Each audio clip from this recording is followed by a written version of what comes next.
This is William del Pilar. Some of you know me as a fantasy sports pioneer, which I'm proud of, but I'm also a conservative Latino.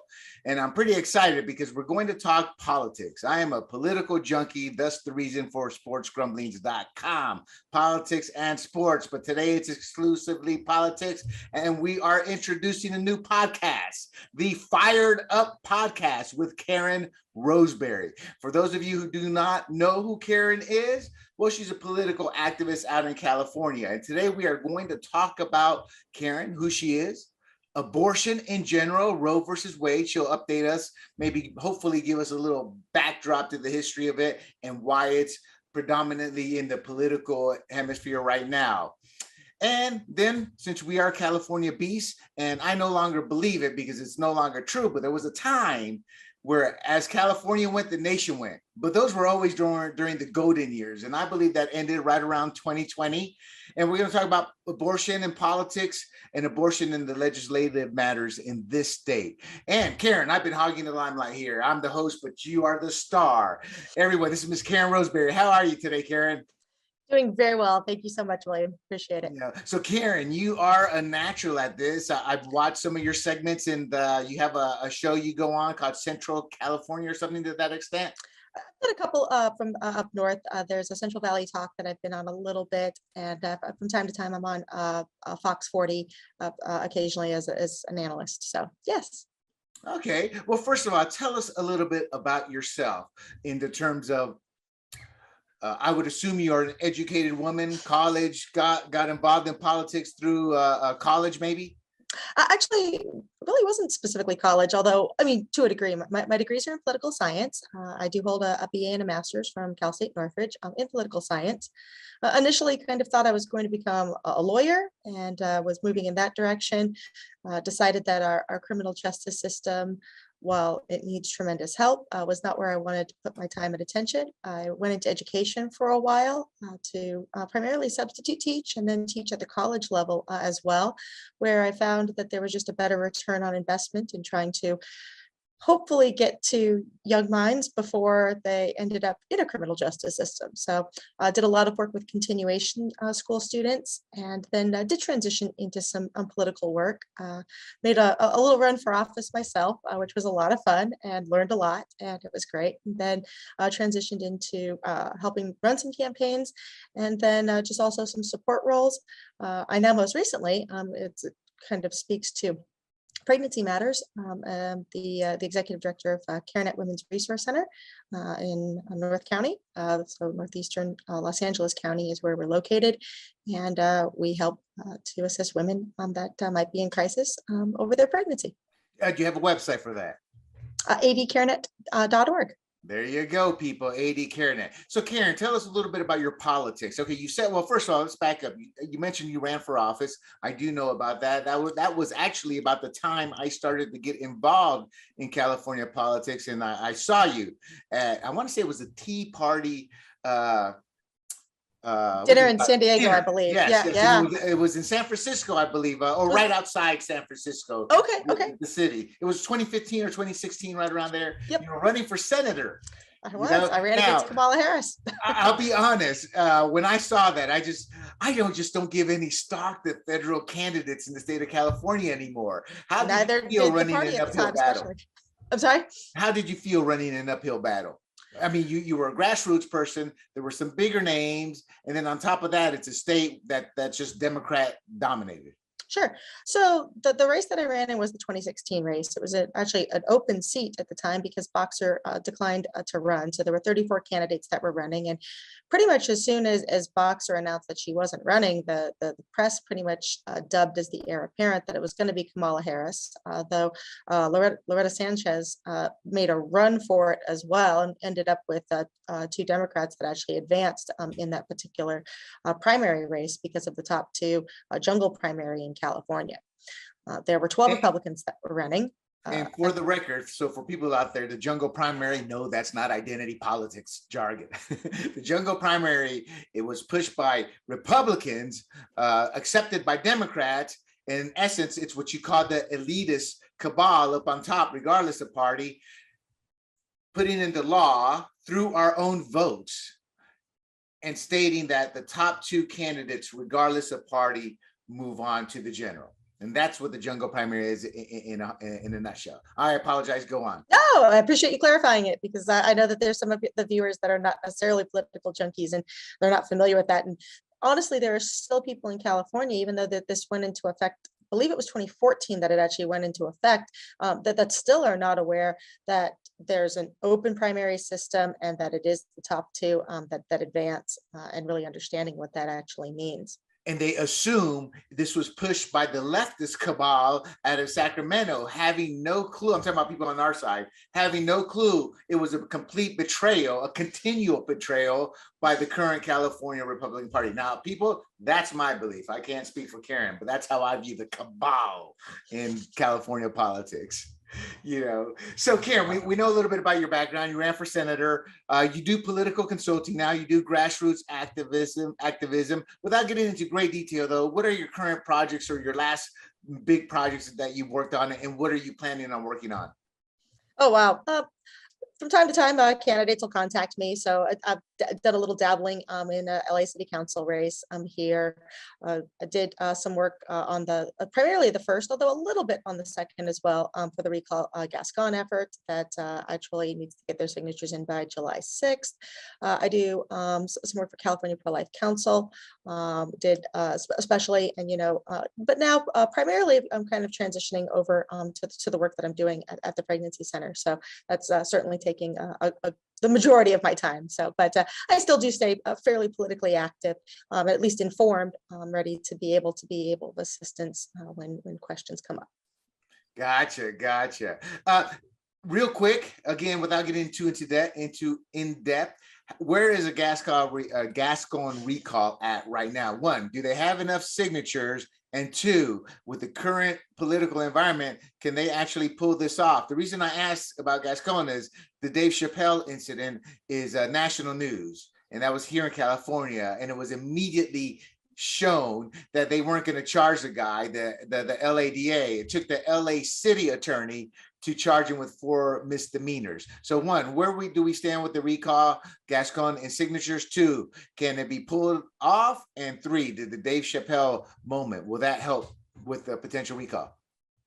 Dave Chappelle certainly gave a lot of attention to the effort, and it has been, attempted to be used to propel the movement forward.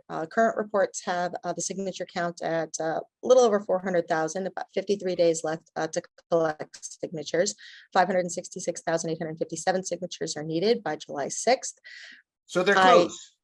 Well, yes, in one respect, but there's also the fact that that's 566,857 qualified signatures. Yeah. And there's usually a tendency of the verification rate running, between 70 and 80%. 80 is extraordinarily high. You seldom get it that high. The recall Bonin effort, which actually delivered what seemed to be the required number of signatures, fell to about 67% in qualification, and actually fell below the threshold needed to actually qualify that recall.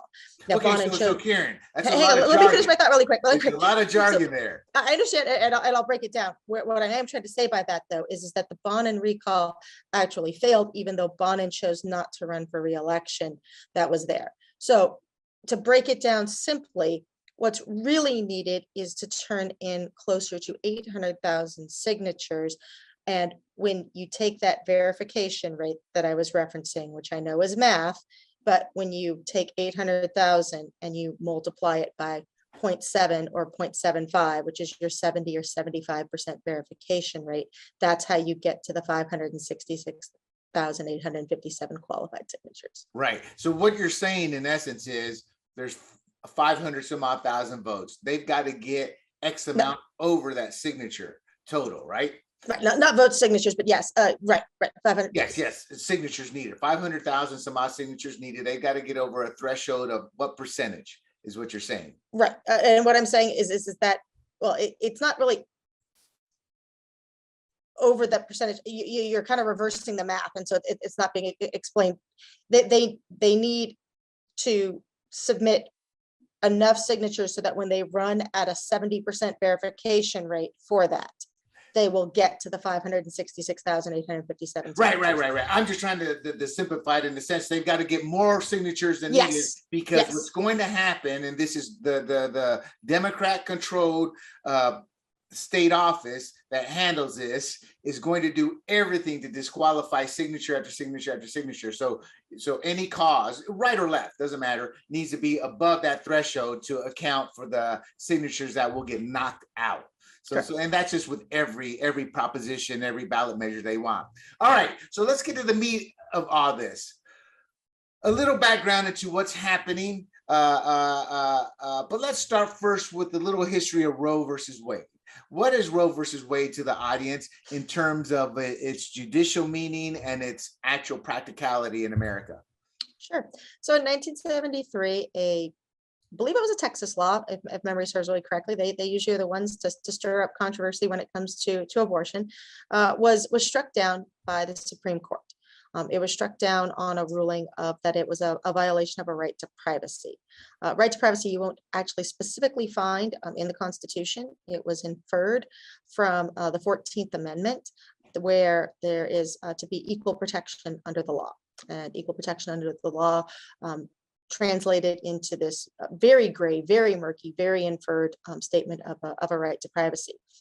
The Supreme Court, contrary to popular opinion and just a radical misunderstanding, does not make law. If you think back to 8th grade, civics class, and 12th grade civics class, you have 3 branches of government. You have the legislative branch that makes your law, you have the executive branch that enforces your law, and you have the judicial branch that interprets the law. The Supreme Court is part of the judiciary, and they can strike down laws. They can determine that a law is unconstitutional, or they can uphold a law and that law remains in effect. But the law is actually passed by the legislative branches.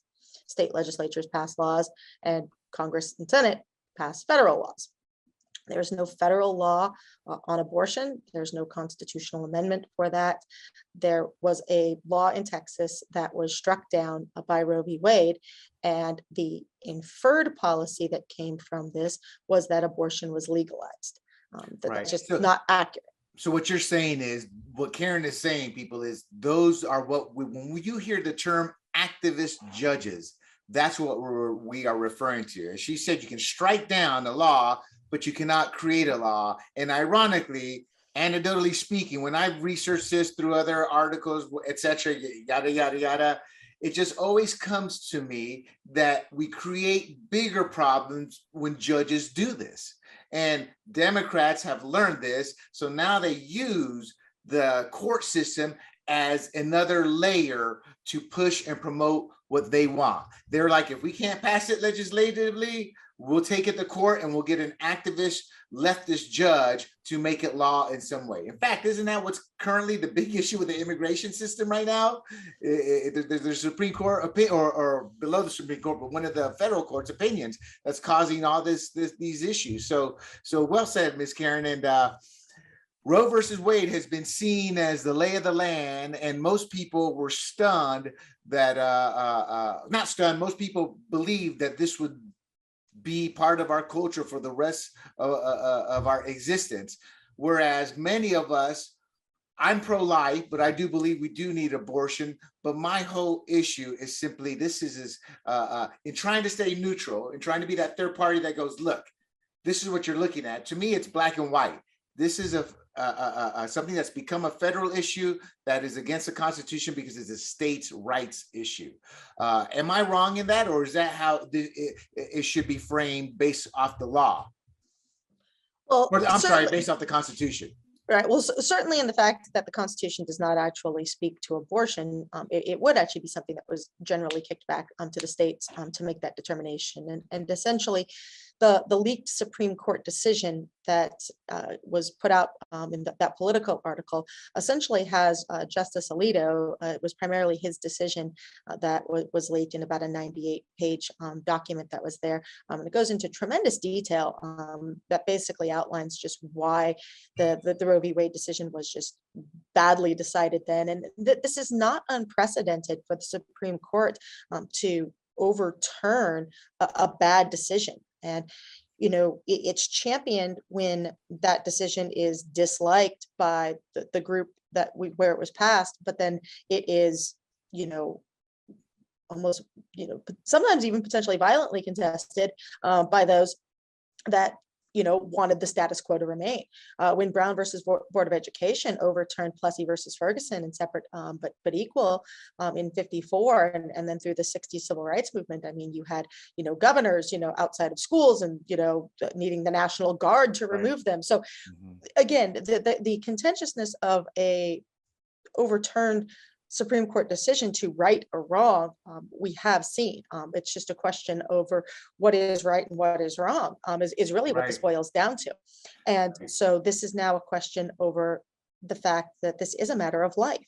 And, now, 49 years after the Roe v. Wade decision, the science is clear. And for all of the talk of science and data, this is not a clump of cells. This is a human being that is there, and that is hard for the left to seemingly accept. But that's exactly what the decision coming down is that this isn't violating any other decisions on right to privacy or anything like that. This is a matter of life, and it was a very badly ruled decision for Roe v. Wade. It needs to be overturned, and it will go back to the states for their determination as to how to implement laws surrounding abortions. Exactly. I find it ironic when it comes to the precedent argument. I shut it down quickly. So you're saying that Dred Scott should have stayed a law? Is that what you're saying?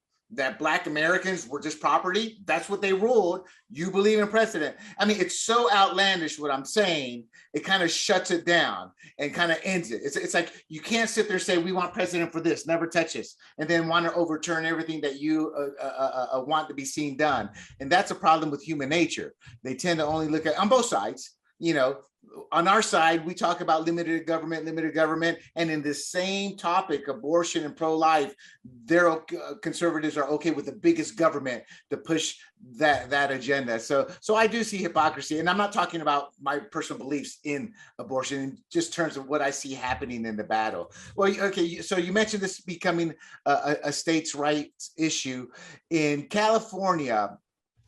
Obviously, we are a Democrat-controlled state. We are what I call a social democracy, a socialist democracy, because we are literally ruled by one hand.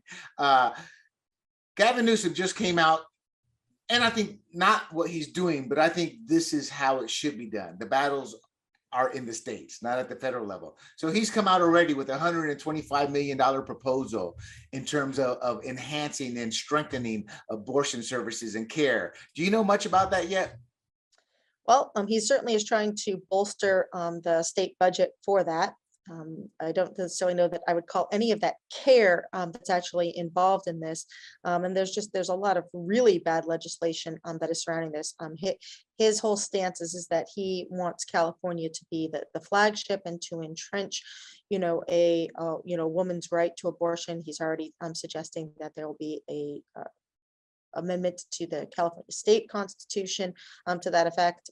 Ironically, when the voters have actually passed amendments to our state constitution, there's not even an enforcement of that by the attorney general for what the people actually said that they wanted, even though it's actually still technically in our constitution. So, I mean, the reality is that in California, we probably are not going to see a significant change. In fact, more people may be coming here because of the just liberalness and the outright, the outright. They'll be coming here because of the access to free abortion care is what it boils down to, and that's what they're hoping for, and that's what they're putting into this. That's part of the 125 million. 125 million. I heard 57 million. I'm not sure about the 125, but it may be 125 now. It includes 40 million in grants to reproductive health providers. Okay. Whose clients lack health insurance. Again, the free care. Outreach programs covering sexual health and reproductive issues are proposed. It removes Medi-Cal requirements that may not be medically necessary, and it gives 20 million for tech and security upgrades. To me, whether I agree with that or not isn't the issue. It's the fact that this battle is raring. And as a Latino, I can tell you that the California Republican Party and in general, the National Republican Party is completely out of touch with Latinos. My proof is simple. They all gravitated to Trump because they wanted a fighter, a champion, somebody who was willing to get down in the trenches with them. And now they're currently leaving the Democratic Party. I spoke to a grassroots activist, I don't know, 5, 6, 7 years ago, and it was and I'll be honest, it was a Ron Nearian led class, and he was terrible. Oh, Latinos don't vote Republican. I mean, he was an ignorant bastard who had no clue about our culture. So for him to say that, I got angry because it epitomized the California Republican Party. So then this one lady turned around and she said she was working with a church group, and they went into the barrios with Spanish speakers. Most of these Spanish speakers thought, the constituents they were speaking to, they had no clue on their Democrat representative. They thought they were pro-life. They thought they were looking out for them. They thought they were fighting for a lower taxes, lower cost of living, their benefit them. So when they were presented with the fact that it had something to do with abortion at the time. So this was years ago. They were flipping Latinos at that moment into Republicans once they learned the truth. The silver lining with this is most Latinos are conservative, period. It's like most people don't realize a lot of Black Americans in the South, they live conservative lives to a degree. Just come election season, cha-ching with the Democrat lever. So there's a disconnect there, but the silver lining is there's an opening here to get to the Latino voting block. And when I say voting block, most third generation Latinos tend to be kids in college. As we know, the youth don't come out to vote, even though they may be the most passionate, they may be doing the walking, etc. So there's a silver lining to fight this, because Latinos in general are against abortion. Fundamental Blacks, meaning the church-going Blacks, not maybe a couple of generations back. So there's a silver lining in all this. And I believe right now, the California political machine is like, how do you say it, behemoth? They're like a behemoth, just rolling over everything. But we have a chance to be a pebble over that steamroller and to kind of give it a few bumps on the road if we play our cards right. There are marches planned already, Karen. And I wanted to bring to your attention, you're not a lawyer, but your thoughts. I believe I have the answer to this based off my industry. But there's a California company called Troy or something like that. It's something new. I'd never heard of it until I started researching for this. It's a telehealth clinic. So meaning they do remote teaching, remote prescriptions, and things like that. Can you tell us a little bit about and they're talking specifically about an abortion pill. The SCOTUS said, no, it's illegal to send it by mail, I guess, or that was reversed, or maybe the FDA reversed. Somehow it's illegal now. So you can send abortion pills over the mail. They're concerned, one, if you can tell us a little bit about the abortion pill, and two, they're concerned with how they will be received because they plan on taking signups from individuals in states where it is illegal. So one, can you tell us about the abortion pill? Right. So real quick, I just wanted to back up a little bit on that budget statement that you were making, though, and I just want to clarify that even individuals such as yourself, where you've mentioned that you kind of see the potential need for whether it's abortion or not. Generally speaking, most Americans still are not terribly keen on tax dollars funding that. And so having Newsom come out with the budget that he's coming out with such a large amount of money going to fund this while we're in the middle of just inflationary percentages that we haven't seen. So most Americans, especially Californians, struggling right now, seeing dollars allocated for something where we can't even get, the gas tax rebate checks that he's been promising coming back to the everyday working class Californians. There's room to really, I think, work that narrative on where dollars are actually being spent in California and what's being prioritized. So I just wanted to speak to that. In answer to your current question, though, so yes.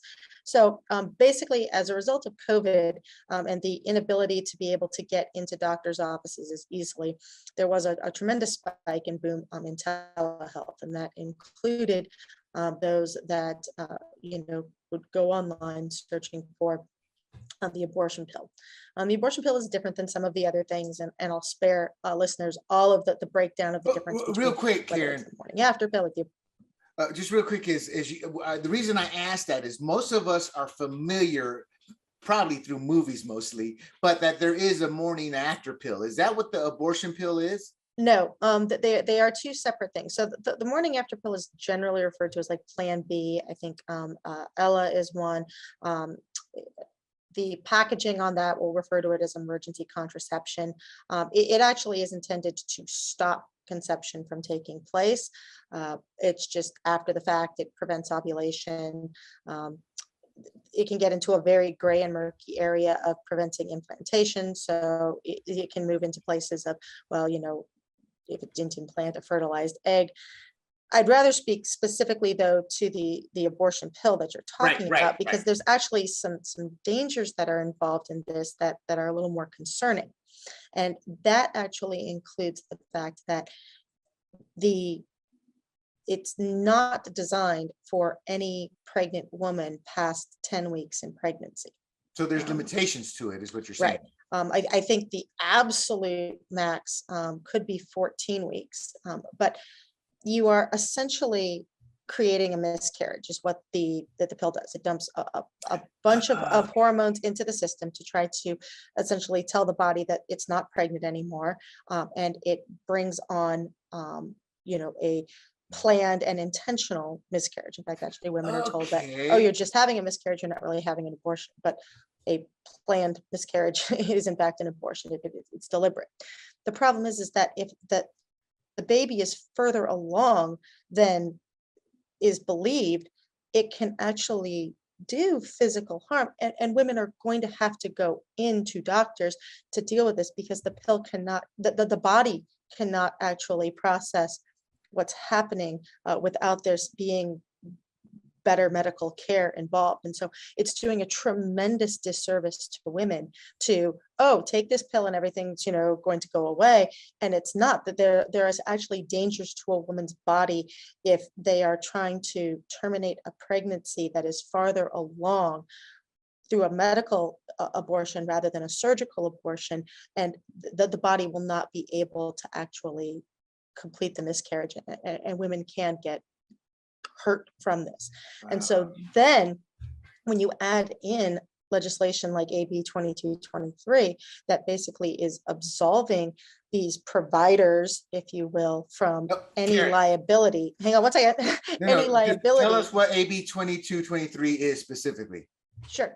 But any liability of their actions, then women are at an even greater disadvantage. AB 2223 is a bill that's been proposed by Buffy Wicks that is actually trying to prevent the investigation of pretty much any death of a child 20 weeks in development, so a fetal development of 20 weeks and beyond, through perinatal deaths. And perinatal can be, at the most conservative definition, 7 days after birth, and in some cases up to 28 days after birth.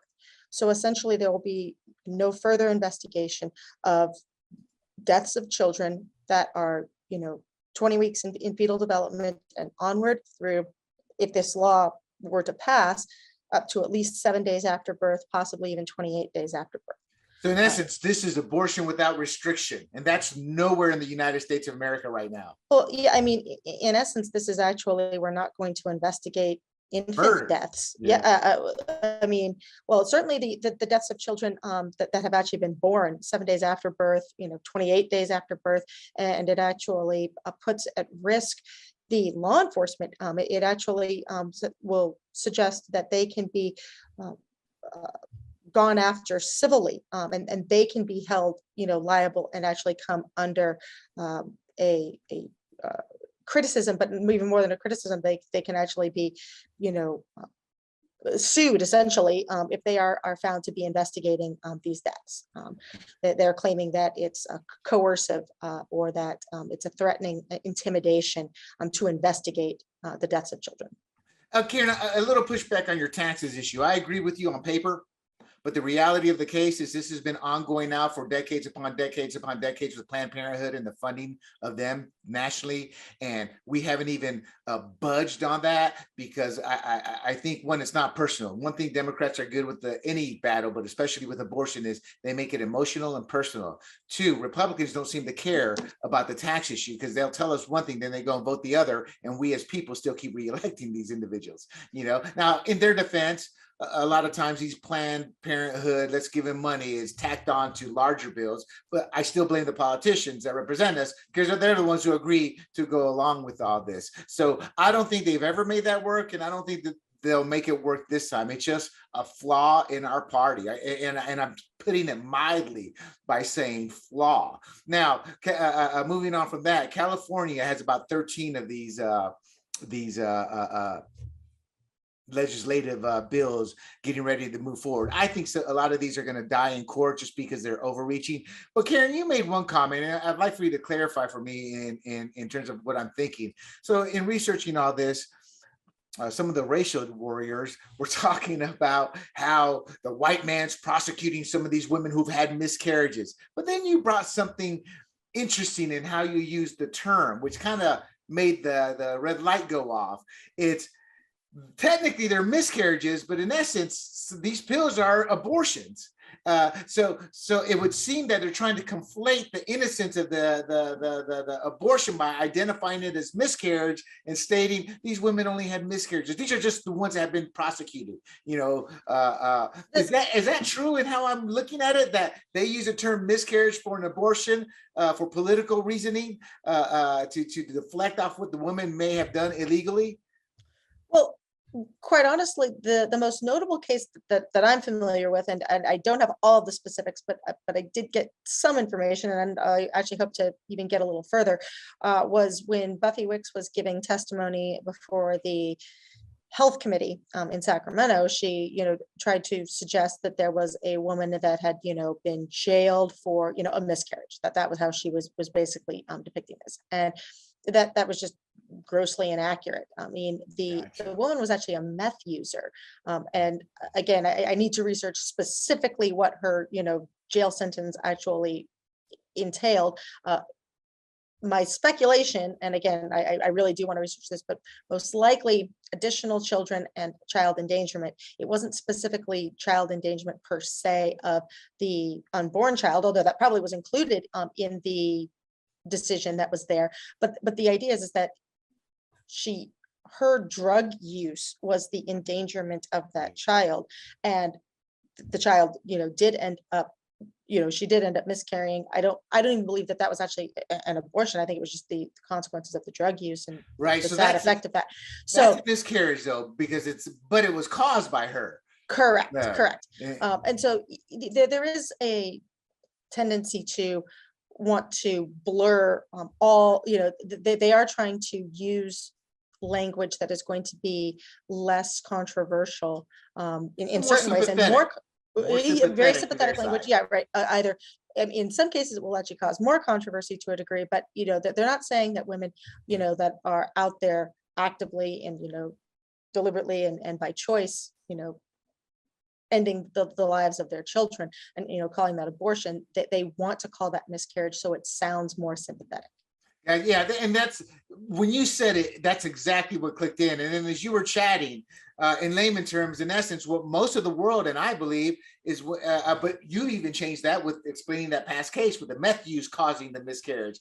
But technically that still is a miscarriage, because miscarriage, layman wise, we just assume it's when something naturally bad happens in the body, meaning the mother to be didn't do anything, just it was a miscarriage. That's kind of how we use it in our heads or look at it. Right. So what the Democrats are doing is if somebody like this meth user allegedly, or somebody uses a pill, those are outright abortions in a way. Well, not the meth user, since but somebody who takes a pill, they're aborting the baby. So to use that and use the term miscarriage is a blatant lie, and it's done for one reason: for political sway.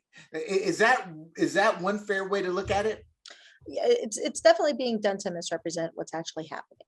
Like I say, that there are spontaneous miscarriages, which is what most people, they don't even use the word spontaneous before miscarriage, and it's just that understanding that the body was not able to successfully carry the pregnancy to term.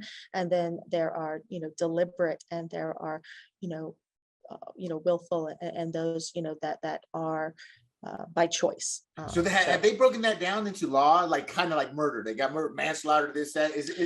I would be very, very careful to even remotely go there. Like I say, there is no desire by the overwhelming preponderance of the pro-life community to criminalize this whatsoever. Oh no, I'm not talking about the pro-life. No, I understand, but that's why I mean, murder is a legal component to this, and so keeping that actually out of the discussion is much more appropriate for this, because then you get people that latch onto that, and you get even potentially bad legislation like what we saw in Louisiana, and just so some places there that it's not a arena in which the pro-life community wants to go. This is about making sure that the laws do not support abortion, not trying to criminalize women or the actions that are there. It's about hopefully changing hearts, minds, and culture that's there, and not making it legislatively okay to abort life. Right. Absolutely correct. And my friends, this shows exactly how touchy this is, because I was referring nothing to abortion and murder. I was referring to, does the law classify miscarriages into various categories? But this does show an important point in how sensitive, how delicate this battle is, because I'm with Karen. My belief is I'm pro-life, but I believe it's our job to convince the woman not to have, for all the reasons that are positive in having the baby, whether it's adoption, becoming a mother, yada, yada, yada. I know I'm not trivializing it with yada, yada, but the point is we have to convince. I think our side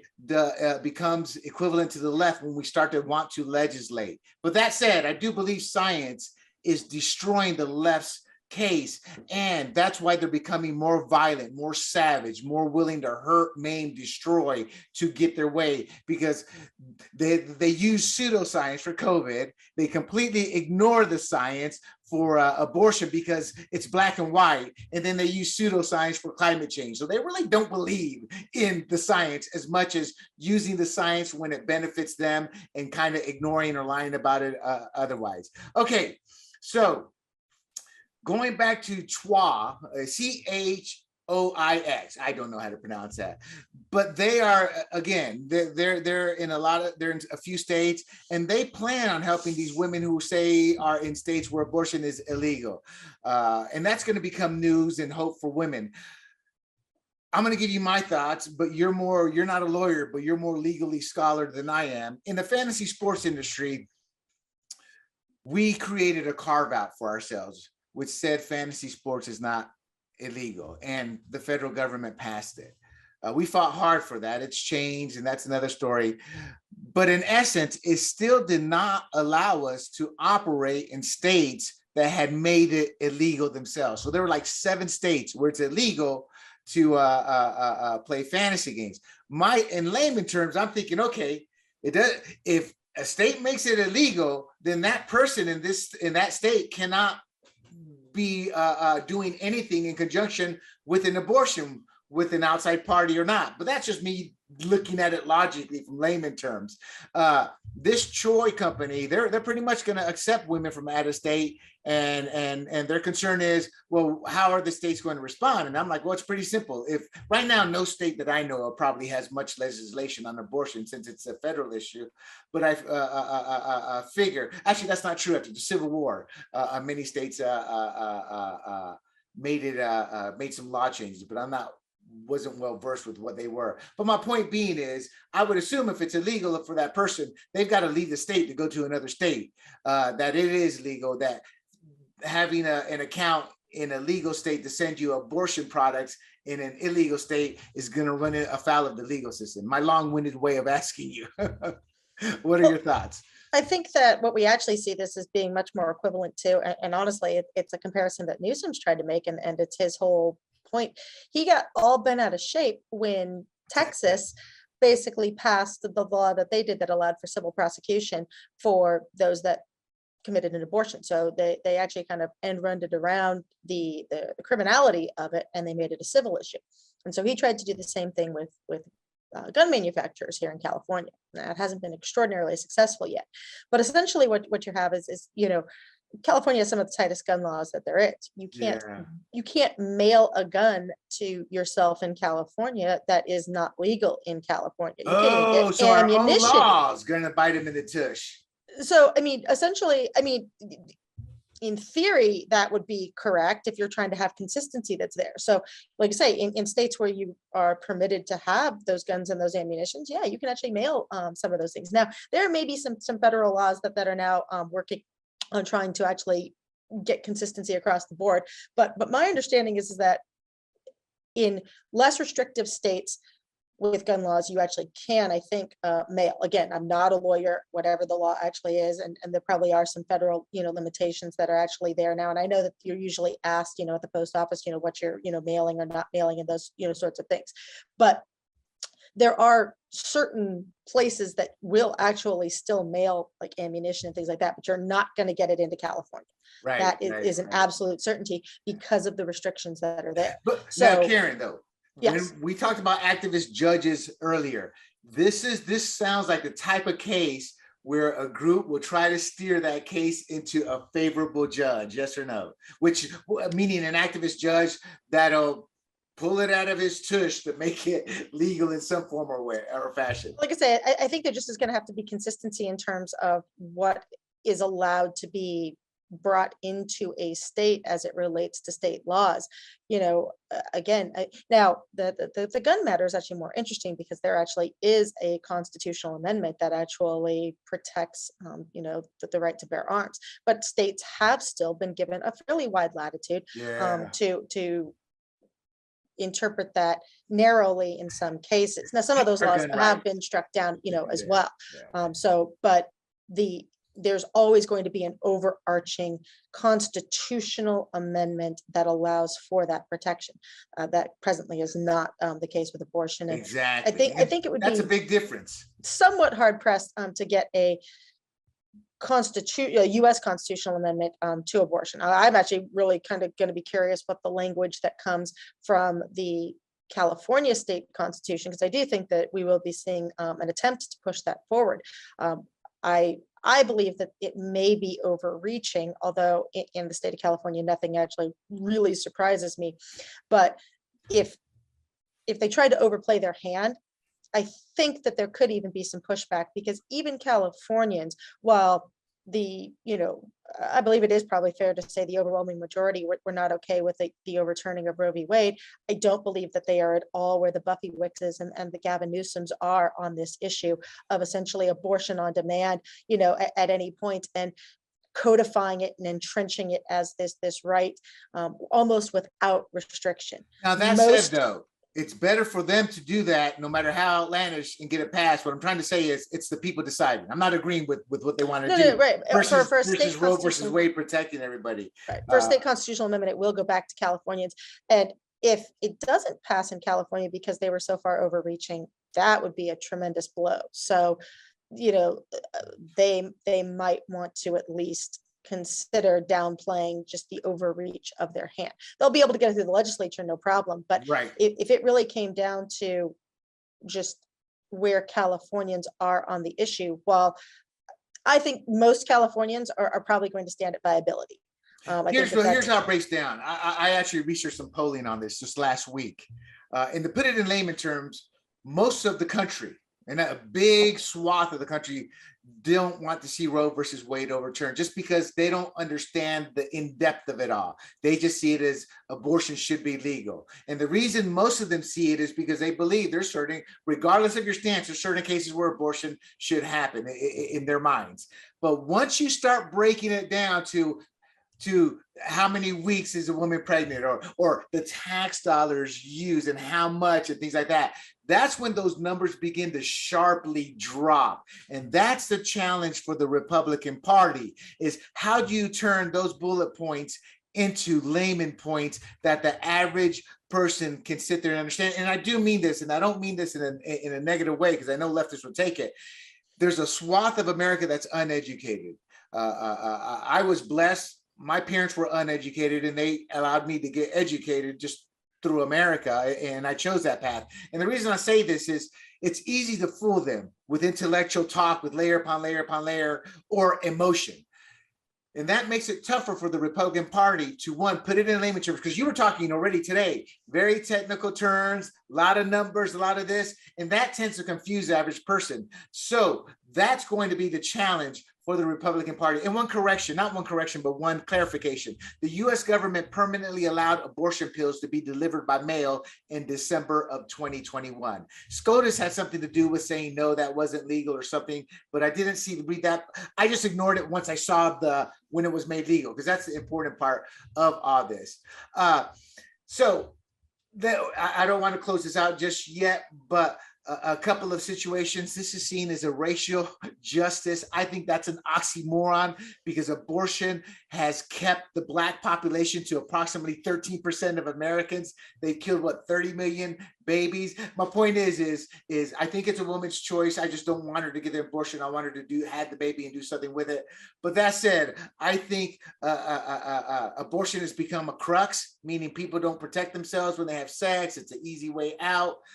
But it also has medical consequences. But more importantly, it's not a social justice issue, because it deals with every woman. It's access to the abortion, and with the morning pills and access to scientific technology making abortions much easier. How is this seen as a racial justice issue when, one, abortions are actually decimating the Black population?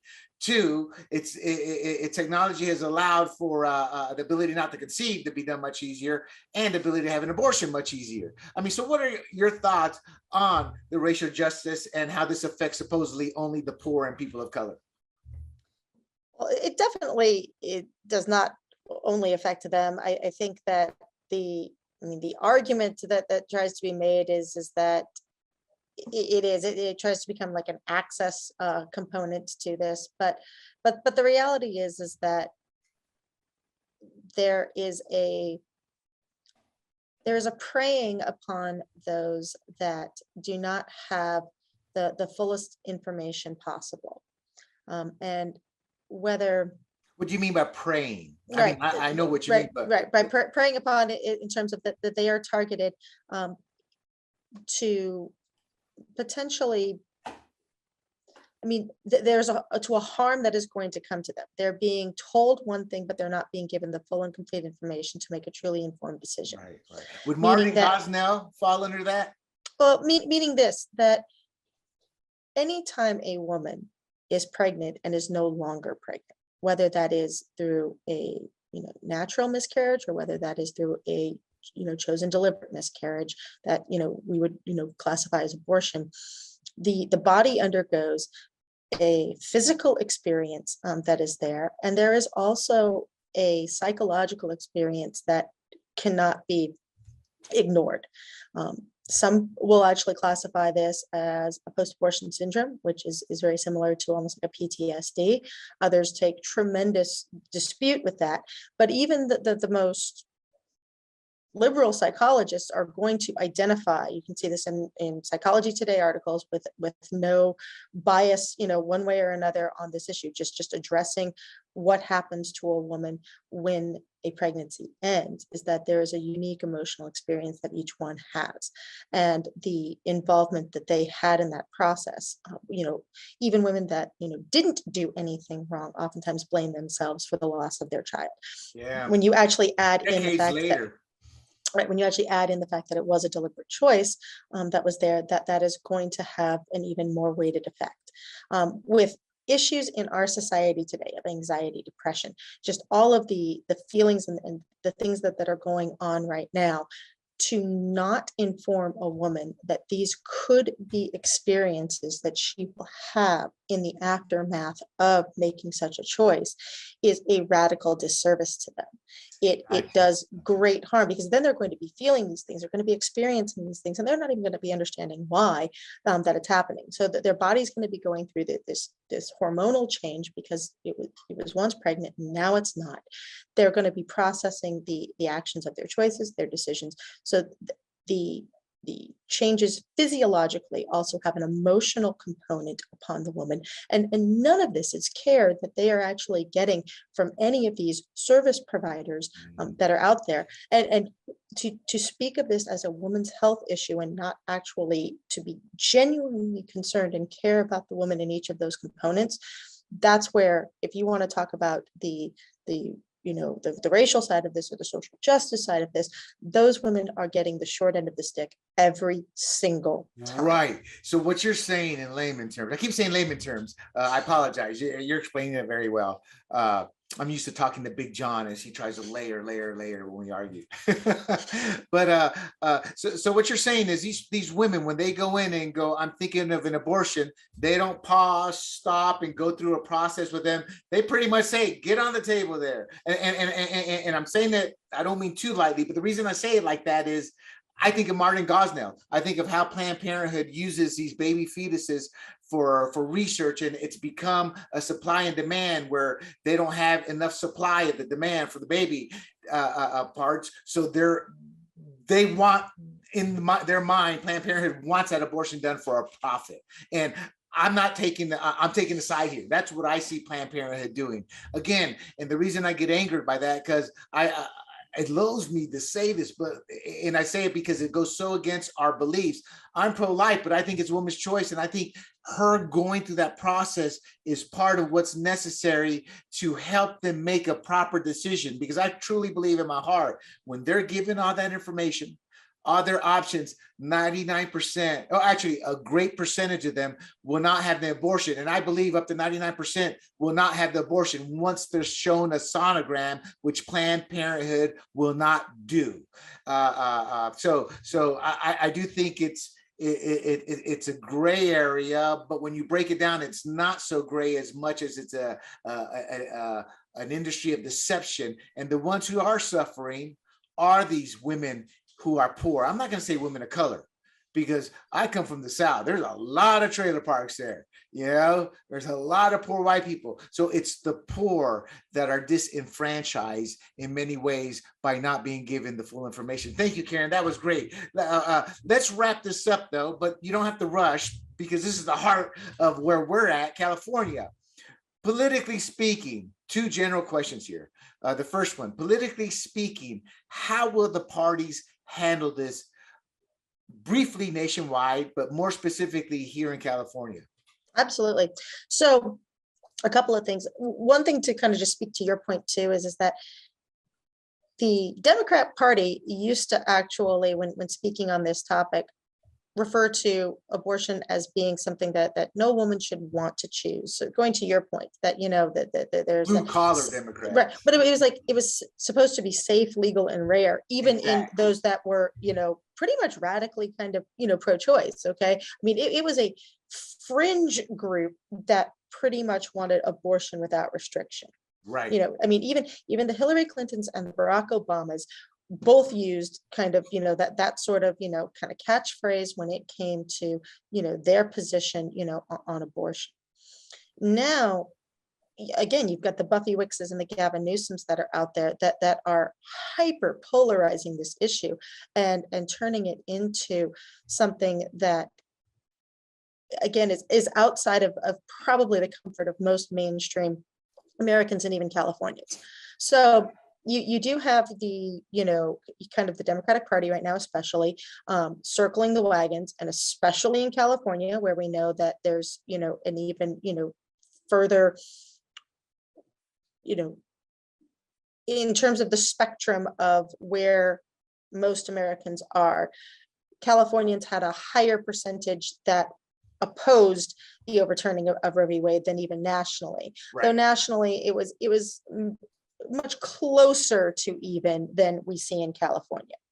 But again, even within that polling that is present there's certainly a spectrum of what that actually means. Again, Right. most Americans and even most Californians are going to speak to that viability issue. And with the ability to, with viability getting younger and younger and younger, in terms of the age of the fetus, that becomes an even harder and harder place to go. And then there's just some logical inconsistencies that surround that debate as well. Right. What we're seeing politically, though, is that because the nation and because California has inflationary issues, there's wars that are going on, there's shortage, product shortages that are happening. There's a lot on the these table things that are just an absolute breakdown. In California, especially, you're seeing just public safety being a nightmare. Homelessness is still an issue. So failure after failure after failure of the issues that actually affect those bread and butter kitchen table issues that affect Californians and Americans are being ignored, so that there can be this radical misdirection of, oh, they're going to strip you of your abortion rights, which, okay, isn't even what's actually happening, even if the leaked decision ends up going the way that it could potentially go. So much like we saw this radical misdirection over COVID, we're seeing the second thing here. There is a just tremendous occasion to use fear and misdirection to get people to not focus on the things that are truly most important to them and that are affecting them at a far greater level than this is essentially government telling you this is what matters to you and this is why you need to be concerned about what we're telling you to be concerned about, and ignore the wizard behind the curtain, or that man over there. That's not important to you, even though that's exactly the answer to your question. So Karen, what you're saying is what I agree with from this sense is Roe versus Wade is a national debate issue, regardless of gender, regardless of age. We all have opinions on it and beliefs, some stronger than other. However, we haven't seen these times since when we were kids in the 70s, with the high inflation, the gas prices, the long lines. We've touched on it a little bit during the Obama regime, et cetera, but we're really hard into it. And my belief is that this is going to be a tight battle, unpredictable, meaning who can win. However, if we do what's right and truthfully and keep reminding people, because they don't need to be reminded, but politics is different. Democrats are so great at creating a woven tale that they can make abortion the only issue. But I think what's going to destroy that argument is what you said. At the end of the table, outside of the 70s, we haven't seen times like this, when they sit at the kitchen table, honey, do we have enough to buy bread for the kids' sandwiches next week? Honey, did you see the electric bill tonight? Did you see? We have actually hard-hitting, what was the term you used, kitchen? So it's kitchen table issues, right, kitchen, which is a great political term, and that's what they're fighting. Not to mention the silver lining. Once you start breaking it down into when they can have abortion, some of these laws, this is a battle we can win and still be fair to women. And when I say be fair to women, my belief is, as a human being, everybody has the right to make their decision, but we must make informed decisions. I know that's not popular amongst a lot of pro-life, even though, and nobody will ever take that away from me. Some people have tried to tell me, you're not pro-life. I'm not pro-life because I don't want to force a woman to do something, please. But that said, I think you bring up some great points there. But specifically, how will the Republican Party in California handle this? Are they adept enough? I don't think they are. Are they intuitive enough? I don't think they are. Are they willing to go into the barrios and directly to these, the barrios, the ghettos, the trailer parks, directly to the people most affected? I don't think they will. I hope I'm wrong. Am I? Oh, I'm not. I can't thoroughly speak to that. I will say that what I do find really interesting is how much abortion is becoming this single issue voter sway. I mean, it used to be pro-lifers were the ones where abortion was their single issue vote. And by a single issue voter, it meant that the voter goes into the voting booth to vote for a candidate pretty much based off of their stance on one particular issue. Right. For some people, what's that most famous with? I'm sorry? What's that most famous with? Who are the most dominant one issue voters in America? Well, like I say, previously, I actually would have said pro-life individuals. I'd say gun rights. Gun rights. That's a fair one too. They're certainly Democrats vocal who are about it. pro-gun rights. And you certainly have a very small little faction that, might be, whether it's, climate change or, global warming, like everyone has like their hot button issue, and this is what that they vote on. So I'm really surprised to basically see this single issue voter component now moving to the sort of left, if you will, on a pro-abortion component. Like I say, it previously had not been. It was just part of their sort of package that was there. And so there is the opportunity for, Republicans or those that actually want to have the nuanced discussion. The problem is that people don't want to actually dive into their own personal beliefs on this, and they don't want to defend what they actually believe. And it gets complicated and messy, and there's logical inconsistencies that people hold to varying views, and they don't want to be challenged on that component of it. But right now there's a way bigger opportunity for that to be opened with, I think, the Democrats and the way that they are camping on this issue. No, Karen, forgive me for interrupting, and I get that, and you're right. But we want to know, what will the Republican Party do in general? I think most Republicans are staying on point in terms of talking about inflation.